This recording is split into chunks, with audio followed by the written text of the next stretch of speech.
2009년 가을에 목회자를 위한 세미나가 레노바네라는 사역단체에서 중심으로 열리게 되었습니다. 주 강사는 리처드 포스터인데요. 특별히 영성 훈련과 저희들이 행하는 영적 훈련 가운데 좋은 책들을 많이 저술한 그런 신학자이기도 하고 또 저술가이기도 합니다. 이분이 방황한 다음에 그 다음에 2010년에 한국에서 책이 한 권 출간되었는데 이분의 책 중에 하나인데 일종의 하나님의 은혜, 우리가 은혜의 보좌를 향해서 나아갑시다 하는 히브리서를 보게 되었는데 하나님의 은혜를 찾아서 전 세계 여러 도시들을 방문하면서 본인들이 경험하고 체험한 것을 하나님 은혜를 부정하는 사람들에게 혹은 이 악하고 부패한 세상 가운데 과연 하나님의 선한 것이 무슨 소용이 있는가 이렇게 질문하는 사람들에게 답하는 형태로 쓴 그런 책입니다. 이 책이 한국어가 이제 발간되니까 한국어판 서문을 책 앞에 썼는데요. 그곳에 한국을 방문하고 나서 자기가 생각한 또 자기가 보게 된 한국 교회의 특징이라든지 역할에 대해서 몇 가지를 언급하고 있습니다. 그 중에서 첫 번째는 하나님께서 아시아의 교회들의 지금 역사하고 계신다 하는 점을 이분이 아주 분명히 합니다. 한국을 비롯해서 싱가포르, 중국, 또 필리핀과 같은 특별히 복음이 전해지고 복음이 마치 예수님 말씀처럼 빵 안에 누룩처럼 신기어져서 그곳에서부터 시작해서 빵이 부풀어 오르는 것처럼 사회를 변화시키고 교회는 성장하고 그리스도인들이 계속해서 양육하고 훈련되는 아시아 교회를 바라보면서 여러 가지 생각들을 하게 되었다 그렇게 적고 있습니다. 이분의 지적처럼 지금 세계 교회의 관심은 사실은 아시아의 교회에 있습니다. 이건 세계적으로 경제적으로나 정치적으로나 군사적으로 아시아의 중요성은 우리가 생각한 것보다 훨씬 높은 단계에 와 있습니다. 이것은 세계의 변화이기도 하고 아주 전략적인 선택이기도 합니다. 그 가운데 이제 한국 교회가 중심에 있기 때문에 한국의 교회들을 통해서 하나님께서 21세기에 아주 크게 역사하실 것이기 때문에 한국의 교회와 성도들이 혹은 목회자들이 그 점을 염두에 두고 생각하고 또 지금 사역하고 좋은 교회를 만들어야 한다 이런 지적이었습니다. 두 번째로 이분이 우리에게 주는 교훈은 한국 교회의 좋은 점들을 많이 보게 되었다는 것입니다. 단어들을 나열하는데요. 예의가 있는 것, 예절 바른 것, 아주 정중한 것, 또 교회 안에 질서가 있는 것, 또 새로 지은 교회들이나 또 부흥하는 교회들을 가보면 예술적인 감각을 가지고 교회 공동체를 이끌어가는 것, 또 가족 간에 지켜야 될 도리들을 잘 지키는 것, 그리고 마지막에 언급한 것이 하면 된다는 정신을 신앙에 접목시킨 것, 이런 것들을 꼽고 있습니다. 세 번째로 이제 오늘 나눌 주제인데요, 청년에 대한 것입니다. 필립 얀시가 한국의 목회자들을 가는 모임마다 서울에서 또 필그림 하우스에서 또 제주에서 있는 캠프에서 세미나에서 만날 때 많은 목회자들이 지금 이제 청년 세대가 2009년이니까요 21세기가 시작된 청년 세대가 지금까지와는 달리 즉 목회자들의 자라왔던 청년 시절과는 달리 교회를 좀 회의적인 시각으로 본다 이런 이야기를 많이 들었다는 것입니다. 또 우리의 신앙생활에 대해서 좀 더 부정적인 시각이 많다. 여러분이 생각하시는 것처럼 또 알고 계시는 것처럼 10년이 더 지나서 특별히 2020년, 21년, 22년 코로나의 어려움을 지나면서 사회 전체가 교회를 좀 부정적인 시각으로 자꾸 보고 또 기독교인들이 그리스도인들이 교회가 하는 일에 대해서 아주 회의적인 시각이 많은 것을 여러 통계 자료를 통해서 이미 말씀을 드렸습니다. 근데 이에 대해서 서구 교회에 정통한 현재 미국 교회에 정통한 저널리스트인 필립 얀시가 이렇게 얘기했는데 저는 잘 생각해야 한다고 생각합니다.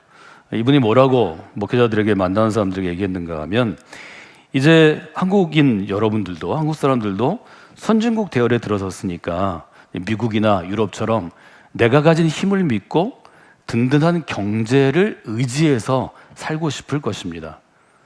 이거 굉장히 부정적으로 보는 거죠. 왜냐하면 그렇게 되면 미국 교회가 그랬듯 유럽 교회가 그랬듯 구약에서 볼 수 있듯이 공경의 때에는 하나님께 부르짖지만 성공의 때 하나님을 등지는 성향이 강하게 나타날 것입니다. 저는 오늘 이 부분부터 우리 청년들 혹은 우리 한국교회를 보는 출발점을 여러분이 삼으면 좋을 것 같습니다. 사람들이 공경의 때는 하나님께 부르짖고 또 성공의 때는 하나님을 등지는 성향이 있다는 것을 저는 우리 청년들이 20세가 되어서 20대, 30대를 지나면서 독립하고 또 직장을 갖고 결혼해서 자기 스스로 생각하고 결정해서 그리스도의 삶을 살아갈 때 반드시 기억해야 하는 신앙의 원칙이 되면 좋겠습니다. 이것은 누구나 마찬가지입니다. 저희가 지금 다시 시작합니다라는 염색을 앞두고 적당히 믿는 것과 제대로 믿는 것의 차이를 계속해서 다양한 성경의 본문을 두고 있습니다. 공경에 처했을 때 하나님께 부르짖는 것, 그때는 제대로 믿으려고 합니다. 그런데 하나님이 그 공경을 없애주실 수 있습니다. 어떤 병이 있어서 아픈데 하나님이 치유해 주실 수 있습니다. 사업이 정말 어려운데 하나님께서 좋은 성도들을 보내셔서 혹은 돕는 손길을 주셔서 어려움에서 이겨낼 수 있습니다. 직장 가운데 내가 어려움에 처했는데 보이지 않는 하나님의 도우심으로 내가 그것들 잘 이겨낼 수 있습니다. 그렇게 되면 평안한 때가 옵니다. 그때가 되면 발전하는 번영의 때가 옵니다. 소위 성공의 때가 옵니다. 그런데 아무리 잘 믿던, 제대로 믿던 그리스도인도 성공의 때가 오면 점점 하나님으로부터 돌아선다는 거죠. 등지다라는 건 뭘 얘기하나요? 하나님을 향해 서는 것이 아니라 하나님으로부터 돌아서는 것입니다. 등진 사람은 어떻게 되나요? 하나님부터 멀어질 수밖에 없습니다. 하나님을 향하여 서면 은혜의 보좌를 향하여 가까이 나아갈 수 있겠지만 이미 마음으로 하나님부터 멀어지려고 주춤주춤거리다 등까지 돌아버리면 그러면 멀어질 수밖에 없는 거죠. 청년의 때 이 원칙을 잘 배우는 게 저는 중요하다고 생각합니다. 지난주에 우리는 히브리서 6장을 따라서 은혜의 보좌 앞으로 담대히 나아갈지어다 하는 명령을 들었습니다. 이 한 주가 여러분이 은혜의 보좌 앞으로 담대히 나아가는 시간이 되셨기를 주님의 이름으로 축원해 드립니다. 여러분 질문해 보셔야 합니다. 여러분들이 예배 가운데 조금 더 일찍 나와서 여러분들이 잠시 묵상하고 기도하고 또 그날의 설교 주제와 제목을 보고 성경을 보도록 우리가 자꾸 권하는 것은 이 한 주간 여러분들이 지난주에 하나님께서 성관교회 믿음의 공동체에 주신 성서의 말씀과 기준을 따라 살아왔는지를 질문할 수 있기 때문입니다. 질문하면 이렇게 세 가지는 질문할 수 있겠습니다. 첫 번째, 은혜의 보좌 앞으로 담대히 나아가는 한 주간이 나의 매일매일의 삶이었는가? 여기에 예라고 답할 수 있다면, 그렇다면 은혜의 보좌 앞으로 나아갈 때 하나님 히브리서에 약속하신 것처럼 주님께서 주시는 긍휼하심을 언제 어떻게 느끼게 하셨는가? 주님이 긍휼하심을 주셨을 것입니다. 내가 알 수 있는 것도 있고 알 수 없는 것도 있습니다. 지금은 모르지만 1년이나 2년이나 3년 후에 내가 그때 이런 마음을 주셔서 누가 나한테 전화해서 누구를 만나서 당신 얘기를 들어서 내가 이렇게 했습니다. 이런 숨겨진 긍휼하심이 있습니다. 때를 따라 주시는 은혜를 경험했는가? 이것도 우리가 질문해 볼 수 있겠습니다. 은혜의 보좌 앞으로 나아갔는데 주님의 긍휼하심이나 때를 따라 돕는 은혜를 체험하지 못했다면 그러면 저는 오늘 호세아의 말씀에 따라서 여러분의 삶을 한번 체크해 보시면 좋을 것 같습니다. 호세아서는 이렇게 우리에게 명령합니다. 은혜의 보좌 앞으로 담대히 나아가십시오. 이런 히브리서의 말씀처럼 오라 우리가 여호와 하나님께로 돌아가자 이렇게 얘기합니다. 하나님께로 돌아가십시오. 이렇게 도전하는 우리가 아주 분명한 호세아의 명령을 듣게 됩니다. 돌아가다라는 말은 히브리어 자체가 이 5장 앞선 5장 15절에서 사용한 것과 동일한데요. 하나님께서 자기가 계신 곳으로 돌아가는 것을 나타낼 때 사용된 단어입니다. 여기서 돌아가라라는 말은 이스라엘 백성이 원래 있어야 할 자리로 돌아가야 한다 하는 내용입니다. 2022년 여름 청년 캠프에 참석한 청년들이 혹시 번영의 때를 맞이해서 혹은 성공의 때를 맞이해서 우리의 힘을 의지하고 또 우리 부모를 의지하고 또 한국 사회가 선진국 된 것이 너무 든든해서 하나님을 등지고 서 있는 인생이라면 하나님께서 이 캠프 가운데 또 하나님께서 캠프에 심어주신 말씀을 붙잡고 혹은 경험들을 가지고 함께 성경 공부를 하고 함께 교제하고 프로그램을 하는 가운데 있었던 어떤 하나님 경험이 이 여름 가운데 오라 우리가 여호와께로 돌아가자라는 말씀을 전해주는 귀한 하나님의 이정표가 되기를 원합니다. 하나님께로 돌아오라는 음성을 듣는 시간과 역사 있기를 원합니다. 그리하면 때를 따라 우리에게 주시는 은혜를 체험하고 때를 따라 우리에게 주시는 주님의 긍휼하심, 우리를 어여삐 여기시고 불쌍히 여기시는 그 긍휼을 체험하게 될 것입니다. 호세아 6장 1절 하반절은 이렇게 얘기하죠. 우리가 돌아가면 하나님께서 우리를 낮게 하시고 우리를 싸매어 주실 것이라는 것입니다. 하나님께로 돌아가면 하나님께서 우리를 낫게 하시고 싸매어 주십니다. 하나님께로 돌아가면 하나님께서 우리를 살리시고 일으켜내실 것입니다. 이것이 호세아 6장 1절, 2절, 3절에 아주 분명한 일종의 대지입니다. 이것이 하나님께서 우리로 돌아오라고 그렇게 분명하게 도전하시는 이유가 된다는 거죠. 교회 공동체는 어떤 곳인가요? 교회 공동체는 하나님을 등진 사람들이, 하나님을 멀어진 사람들이 이미 복음으로 회심하고 그리스도의 사람으로 살겠다고 결심했지만 그래도 매주 교회에 나오기도 하고 교인의 의무를 다하기도 하지만 하나님으로부터 멀어져서 적당히 믿는 사람들이 하나님께로 돌아오는 기회를 주는 순간입니다. 그래서 우리가 이런 캠프를 중시하는 것이고, 성인의 경우에는 이런 캠프 사역 가운데 집중해서 할 수 있는 시간들이 대부분 사실은 적기 때문에 매주일 집중해서 그 자리로 나아가는 것입니다. 청년들을 기도할 때 1차적으로 이렇게 기도하셔야 합니다. 여호와 하나님께로 돌아오는 기회를 주옵소서. 여러분 이렇게 기도하셔야 합니다. 하나님께서는 이런 기도에 대해서는 늘 응답하여 주시고 거절치 아니하십니다. 이것은 하나님의 뜻이기 때문입니다. 여러분 자신을 위해서도 기도해야 합니다. 하나님이 주일 우리가 함께 모였습니다. 코로나의 어려운 가운데서도 이제 많은 성도들이 참여하는 예배 가운데 함께 했는데 이 시간이 하나님께로 돌아가는 기회가 되게 하여 주시옵소서. 여러분 이렇게 기도하는 마음으로 이 예배 가운데 나아가셔야 합니다. 청년들에게 좋은 예로 들려줄 수 있는 많은 일종의 인물 스토리가 있는데요, 여러분에게 제일 익숙한 것 중에 하나가 삼손의 스토리입니다. 삼손은 하나님께 드려진 사람 나실인이었습니다. 이미 어머니의 태중에서부터 하나님께 바쳐진 사람이었습니다. 나실인이었기 때문에 그는 나실인에게 주는 하나님의 권능이 있었습니다. 삼손에게 주는 것은 큰 능력이었습니다. 파워였습니다. 이스라엘은 이제 부족 국가니까요, 사사기 때니까 주변에 조금만 국가들하고 계속 부딪힘이 있었는데 제일 큰 대적이 블레셋 사람들입니다.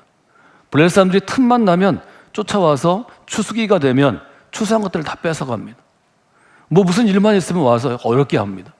수백 명씩 몰려와서 이렇게 할 때 이스라엘의 군대는 없었지만 삼손이 나가 길 입구에 서면 블레셋 사람들이 겁을 먹고 돌아오지 못했습니다. 왜냐하면 삼손의 손에는 무슨 큰 청룡 오널떠나 무슨 던지는 구절편이나 이런 무기가 없었지만 옆에 있는 나무나 동물의 뼈를 붙잡고 싸우기 시작하면 수백 명씩 넘어졌고 무너졌고 다치고 죽였기 때문입니다. 블레셋은 삼손 때문에 이길 수가 없었습니다. 이제 어떻게 해야 될까요? 블레셋이 이스라엘을 좀 손보기 위해서 삼손을 무너뜨려야 합니다. 삼손이 약점을 찾겠죠. 저 큰 힘이 어디서 오는가? 힘의 근원을 알아야 합니다. 어떻게 똑같이 먹고 똑같이 운동하고 똑같이 용사라도 그냥 강간한 사람이 두세 명은 상대할 수 있지만 삼손처럼 수십 명, 수백 명을 혼자 상대하는 것은 이건 완전히 로봇팔이죠. 이건 완전히 마징가 제트나 태권 V죠. 이겨야 합니다. 약점을 찾았는데 약점이 드러났습니다. 약점은 어떤 것이었는가 하면 삼손이 사랑하는 무엇이었습니다. 젊은 삼손이었기 때문에 우리 청년에 따라고 보면 제일 이성에 대한 그러한 마음이 강하니까 한 여인을 사랑했는데 블레셋 사람들이 여인에게 접근합니다. 사사기 16장 여러분들이 오늘 예배를 드리고 여러 번 읽어보시면 그 이야기들이 영화처럼 또 사진처럼 연극처럼 여러분에게 안에서 좀 플레이될 수 있을 것입니다. 블레셋 사람의 방백들이 여인에게로 올라가서 여인에게 이르되 이렇게 얘기합니다. 삼손을 깨워서 삼손을 꼬셔서 무엇으로 말미암아 힘이 생기는지 우리가 어떻게 하면 그 힘을 없애고 결박해서 그를 굴복시킬 수 있는지를 좀 알아보면 좋겠다. 스파이를 시키는 거죠. 삼손에게는 1순위가 이 여성이었는데 이 여인 사랑하는 드릴라였는데 드릴라에게 1순위는 삼손이 아니었습니다. 그 다음에 얘기합니다. 그렇게만 해주면 힘의 원인을 알아주면 우리가 너한테 은 1,100개를 각각 주리라. 혼자 하는 게 아닙니다. 그 당시는 가족들끼리 하겠죠. 가족 음모단입니다. 주석에 따라 다르지만 5명쯤 돼가지고 5,500세겔쯤 되겠다 이런 얘기도 합니다. 5,500세겔이면 지금 우리 돈으로 따지면 거의 수십억입니다. 드릴라는 삼손보다는 그 보상, 돈에 훨씬 더 관심이 있습니다. 그래서 삼손한테 물어봅니다. 6절에 보면 드릴라가 첫 번째로 이렇게 묻습니다. 당신의 큰 힘은 어디서 생기는 것인지 또 어떻게 하면 내가 당신을 묶어서 굴복하게 할 수 있는지 내게 말하라. 너무 순진하게 물어보잖아요. 힘이 어디서 오냐 이렇게만 물어보면 되는데 결박하여 굴복할 수 있게 내게 말하라. 삼손이 바보는 아니니까 처음에 유혹을 견뎌냅니다. 첫 번째 물어봤을 때 삼손이 딴 얘기합니다. 두 번째 물어봤을 때 또 딴 얘기합니다. 세 번째 물어봤을 때 딴 얘기합니다. 결국 이 여인은 삼손은 안중에도 없고 삼손한테 짜증을 냅니다. 15절에 보면 당신의 마음이 내게 있지 아니하니 당신이 뭘 나를 사랑한다고 지금 얘기하겠느냐. 당신이 3번이나 나를 희롱하고 당신의 큰 힘이 어디에서 무엇으로 말미암아 생기는지 내게 말하지 않는다. 날마다 이렇게 쫄라대니까 삼손이 결국 미쳐 죽을 지경이 됩니다. 16절에 보면 날마다 그 말로 그를 재촉하여 조름에 삼손의 마음이 번뇌하여 죽을 지경이라. 고민하고 고민하다가 삼손이 결국은 금지된 것, 하나님과의 갖고 있는 자기들만의 약속, 거룩한 비밀을 알려줍니다. 17절, 삼손이 진심을 드러내어 그 여인에게 이르되 내 머리 위에는 삭도를 대지 말라 하였습니다. 이는 내가 모태에서부터 하나님의 나실인이 되었기 때문입니다. 만일 내 머리가 밀리면, 내 머리카락을 자르면 내 힘은 내게서 떠나고 나는 약해져서 다른 사람과 같이 평범한 사람이 될 것입니다. 네 번째에는 삼손이 발설해서 안 되는 일정한 신성한 약속을 깨게 되죠. 결국 여러분이 아시는 것처럼 삼손은 이 얘기한 다음에 그 여인이 가져온 블레셋 사람들에게 의해서 붙잡혀 갑니다. 결박되고 굴복해 갑니다. 삼손이 힘을 잃고 끌려간 곳은 블레셋 사람들에게 놀잇감이 되는 곳이었습니다. 21절에 보면 블레셋 사람들이 삼손을 붙잡아 그의 눈을 빼고, 눈이 보이지 않아요. 도망 못 가고 굴복당할 수 있기 때문에 가장 치명적인 벌을 줍니다. 그 다음에는 놀림감이 되도록 놋줄로 묶고 쇠사슬로 묶고 옥에서 맷돌을 돌리게 합니다. 맷돌을 돌리는 것은 짐승이 하는 일입니다. 우리는 소가, 또 말이, 나귀가 하는 일입니다. 삼손이 짐승이 돼서 이제 조롱거리가 된 것입니다. 중요한 것이 한 가지 있습니다. 삼손이 17절에 보면 모태로부터 내가 나실인이 되었기 때문에 머리 위에 삭도를 내면 내가 힘이 약해져서 다른 사람같이 될 것입니다. 이걸 압니다. 문제는 바로 그 위에 있습니다. 날마다 여인이 그를 재촉하여 조를 때 삼손의 마음은 번뇌하여 죽을 지경이 됩니다. 그러면 하나님과 가까이 있는 사람이라면, 제대로 믿는 마음이 삼손의 마음 가운데 있다면 번뇌하여 죽게 되었을 때 하나님을 향하여 상의해야죠. 부르짖어야죠. 하나님, 이 여인의 이야기 때문에 제가 어찌할 수 없습니다. 이 여인을 사랑하는데 하나님께서 주신 그 신성한 약속을 제가 어떻게 해야 될까요? 이 정도 예절이죠. 근데 성경은 한마디도 없습니다. 여인이 부채니까 마음은 번뇌하여 죽을 지경인데 고민하다가 여인한테 얘기하고 끝납니다. 뭘 얘기하나요? 이런 삼손이 눈이 빠지고 옥에서 맷돌을 돌리게 되고 마지막에 블레셋 사람들의 잔칫날에, 성경은 수천 명이 모였다고 얘기하는데요, 끌려나가서 조롱거리가 될 때 나를 기둥으로 데려다 달라고 얘기하고 기둥 앞에서 기도합니다. 29절에 보면 삼손이 여호와께 부르짖어 주 여호와여 구하옵나니. 처음으로 삼손이 부르짖습니다. 기도합니다. 처음으로 눈이 빠지고 평범한 사람이 되고 이제는 짐승처럼 취급받을 때 하나님을 향하여, 하나님, 제가 간구합니다. 나를 생각해 주시길 원합니다. 첫 번째 기도입니다. 두 번째 기도입니다. 하나님, 제가 간구합니다. 이번 한 번만 나를 강하게 하여 주시옵소서. 매일매일 강한 힘이 있어서 블레셋 사람들을 수십 명, 수백 명 때려 죽일 때는 기도하지 않던 사람이 이번만 나를 강하게 해달라고 요청합니다. 그리고 얘기하죠. 나의 두 눈을 뺀 블레셋 사람들에게 원수를 단번에, 이번 한 번에 갖게 하옵소서. 이 결과는 여러분이 잘 아십니다. 사람들이 수천 명 모인 곳에서 기둥을 다 무너뜨려서 거기 있는 사람들이 다 상한 것. 이게 이제 사사기가 주는 교훈인데요. 우리가 받을 교훈은 어떤 것인가요? 우리의 원수들이 있을 때 기둥 옆에 가서 기둥을 무너뜨리는 것인가요? 그것 때문에 성경이 우리한테 이 얘기를 할까요? 삼손이 주신 힘을 잃어버렸음에도 불구하고 블레셋의 계교에 빠져 여인에게 노출해서 나실인의 의무를 저버렸지만 하나님이 그 잘못을 한 번 더 용서해 주신 것입니다. 삼손이 하나님을 향하여 설 때 그 곤경의 때에 하나님이 또 기회를 주신 것입니다. 하나님께 돌아올 기회를 주신 것입니다. 교회는 그래서 소중한 것입니다. 여러분이 비교적 제대로 믿고 잘 살 수 있습니다. 하나님을 향하여서 충성하는 사람으로 사는 것 좋은 일입니다. 귀한 일입니다. 우리가 마땅히 장려할 일입니다. 그러나 누구나 적당히 믿을 때가 있기 때문에, 하나님께 등 돌릴 때가 있기 때문에, 하나님께 멀어질 때가 있기 때문에 하나님께 돌아올 기회를 최대한 줄 수 있는 곳이 되어야 합니다. 성공교회가 그런 곳이 되기를 주님의 이름으로 축원해 드립니다. 오늘 이 시간도 하나님의 등 돌린 것이 확실하다고 여러분이 생각하시면 하나님께 기회를 달라고 기도하셔야 합니다. 부르짖어야 합니다. 하나님이 지금 기회를 주실 것입니다. 우리 청년들이 그렇게 기회를 달라고 하나님께 나아가는 때가 되어야 합니다. 그것이 하나님 우리를 부르신 이유입니다. 어디로 돌아가야 하는가? 호세아 시대는 아주 소란스러운 시대입니다. 지금 우리나라가 미국과 중국의 사이에서 어떤 나라와 더 가까워지는지, 동맹을 지켜야 되는지를 가지고 뭐 다 고민하죠. 어떤 사람은 미국에 친해야 된다, 어떤 사람은 중국에 친해야 된다, 다 얘기할 수 있습니다. 호세아 시대는 두 나라 사이에 있었는데 하나는 가까운 나라 아람이고 하나는 먼 나라 아수르입니다. 이 두 나라가 다 중요합니다. 그래서 여로보암 때부터 북왕국이 멸망할 때까지 여로보암은 아수르랑 가깝고 그 다음에 왕이 된 사람은 샬롬은 아람을 친하고 이거 왔다 갔다 합니다. 이거 하다가 결국은 아수르에게 밑보여서 북왕국 이스라엘의 수도가 함락돼서 북왕국은 망합니다. 이게 이제 북왕국의 스토리입니다. 근데 호세아는 나라가 이렇게 어지럽게 된 이유가 예를 들어서 아수르한테 잘못 보였거나 아람에게 잘못 보였거나 군사력이 약해거나 뭐 이런 것보다는 백성들이 신앙의 자리를 지키지 않았기 때문에 우리가 어려움이 있다고 진단하는 것입니다. 그래서 아주 국제적인 문제, 정치적인 문제를 호세아는 신앙적인 문제로 바꿉니다.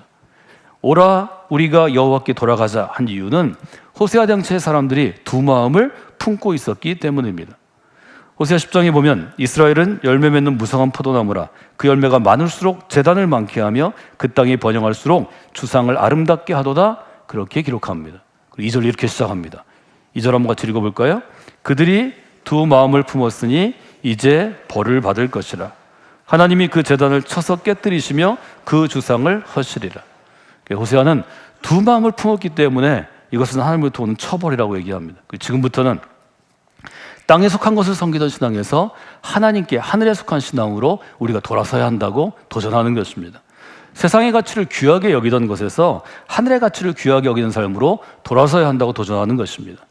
욕심과 헛된 것을 추구하던 인생에서 경건과 평화와 거룩한 것을 추구하는 인생으로 돌아서야 한다고 분명하게 이야기하는 것입니다. 하나님께 나아가는 집회는 또 예배는 또 여름 캠프와 같은 아주 특별한 영적인 훈련은 바로 이런 시간입니다. 청년회 때 부모님의 인도하심과 또 교회 보호 가운데 자라는 아이들이 대학에 가면 직장 생활을 하면 결혼해서 가정을 갖게 되고 자기만의 삶을 갖게 되면 다 여기에 흔들립니다. 하늘의 가치를 택하는 것은 어려운 일이고 땅에 속한 가치를 택하는 것은 자연스러운 일입니다. 눈에 보이는 것을 택하는 것은 너무 자연스러운 것이고 보이지 않는 가치를 택하는 것은 훈련과 결단과 헌신이 필요한 일입니다. 그렇기 때문에 여호와께로 돌아올 기회를 주옵소서 이렇게 기도하는 것은 너무 소중한 일입니다. 청년에게만 적용할 수 있는 것이 아닙니다. 부모된 우리 모두도 똑같은 상황입니다. 여러분이 적당히 믿는 것과 제대로 믿는 것 사이에서 제대로 믿는 것을 선택하려고 오늘도 애쓰고 노력하는 것은 하나님께 이 기회를 달라고 기도하는 것과 다름없습니다. 여러분 청년들을 위해서 기도해 주시기를 원합니다. 여호와께서 돌아올 기회를 주시기를 원합니다. 그 기도 가운데 감동 주시면 여러분 자신을 위해서 또 우리 성도들을 위해서 함께 기도해 주시기를 원합니다. 여호와께 돌아올 기회를 주시기를 원합니다. 하나님께서 그 기회를 반드시 주십니다. 기회 주실 때 여러분이 그 기회 가운데 하나님을 향하여 나아가십시오. 그러면 호세아서가 우리에게 얘기한 것처럼 하나님께서 우리를 도로 낮게 하실 것입니다. 도로 싸매어 주실 것입니다. 우리를 살게 하실 것입니다. 우리를 일으키실 것입니다. 그 하나님의 은혜가 여러분 가운데 임하기를 주님의 이름으로 축원해 드립니다.